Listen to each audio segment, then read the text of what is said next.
My phone rang at 5:03 a.m. It was my son, 7 years old, half-asleep voice, a trembling whisper through static. "Dad, don't wear your red coat today." I sat up instantly. "Why?" He hesitated. I could hear the faint hum of the refrigerator behind him. Then his small voice broke. "You'll understand soon." The line went dead.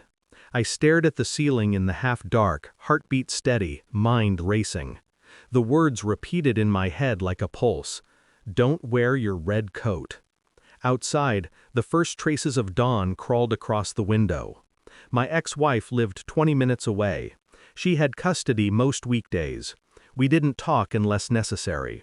Her new partner, Daniel, had moved in 3 months ago. The boy liked him, or so I was told. I tried calling back. No answer.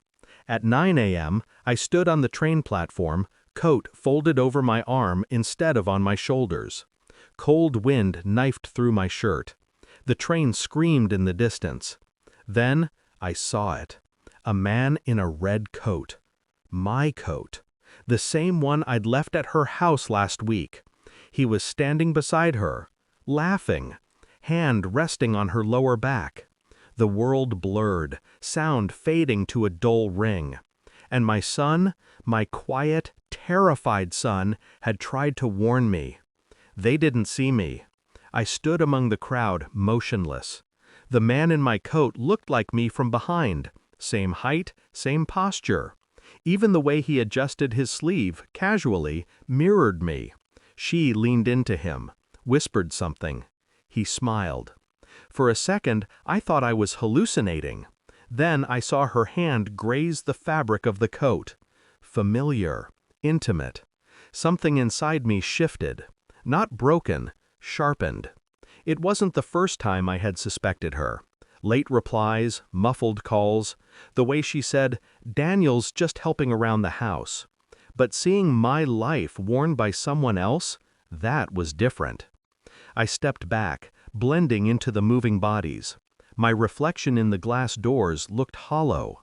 I remembered how she'd once told me, "You make me feel safe." Now, she looked safe in his arms. Too safe. My son's voice echoed, "You'll understand soon." He must have seen them, heard something. Maybe she told Daniel to wear it. Maybe they thought it didn't matter. But it did. Every small detail matters when the heart starts going cold. I didn't confront her, not yet.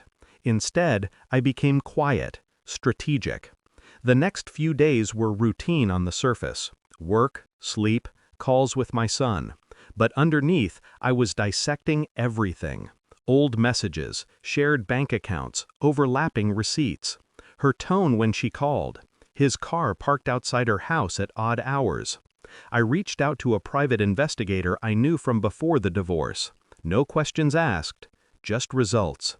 Meanwhile, I played my role perfectly. Civil on calls, calm at pickups, smiling when my son ran into my arms, pretending everything was fine. But I watched her eyes, every time she spoke, how they flinched when I mentioned the red coat. One evening, my son whispered, "Mom said you don't need to visit anymore." My chest tightened.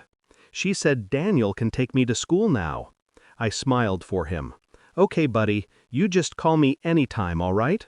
He nodded. When he went to bed, I sat in the car outside, engine off, and stared at their house through the rain. Two shadows moved behind the curtains, hers and his. I didn't feel rage, just calculation, like watching chess pieces align. The investigator's call came 3 days later. He didn't say much, just sent photos. Her and Daniel. Hotel. Same pattern of visits, every Thursday. And then, one more picture. My son, sitting on Daniel's shoulders. My hands clenched around the phone until the screen dimmed. The betrayal wasn't new. It was just deeper than I thought. The envelope arrived 2 weeks later. DNA test results. I'd taken the samples quietly, hair from my son's old brush, a swab from my cheek. I didn't want to believe what I already knew. But belief is irrelevant when evidence speaks.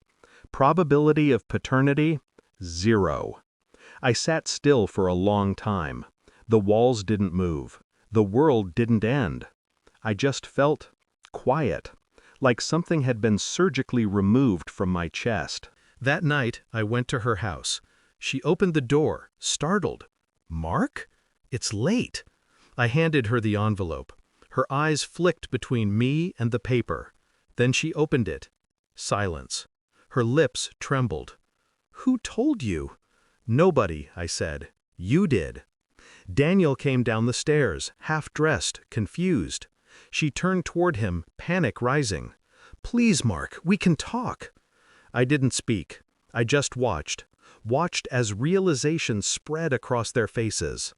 The man who thought he'd taken everything now stood pale, exposed, understanding the cost of inheriting another man's life.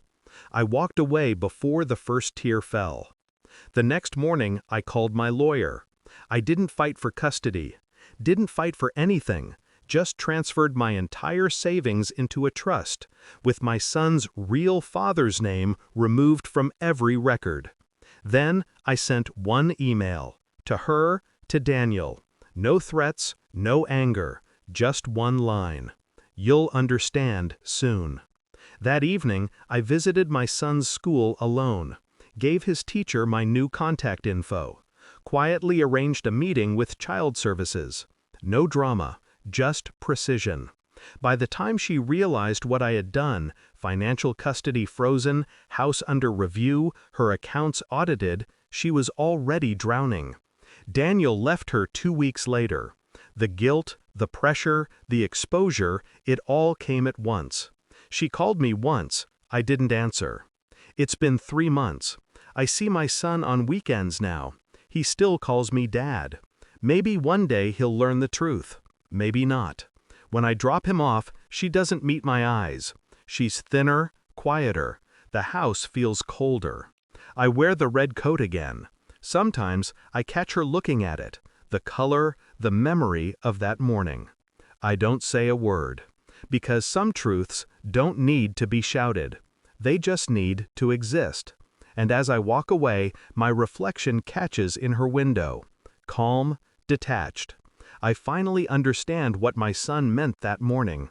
He was trying to save me from a scene I was never meant to be part of. Now, I'm not part of it anymore. I never will be again.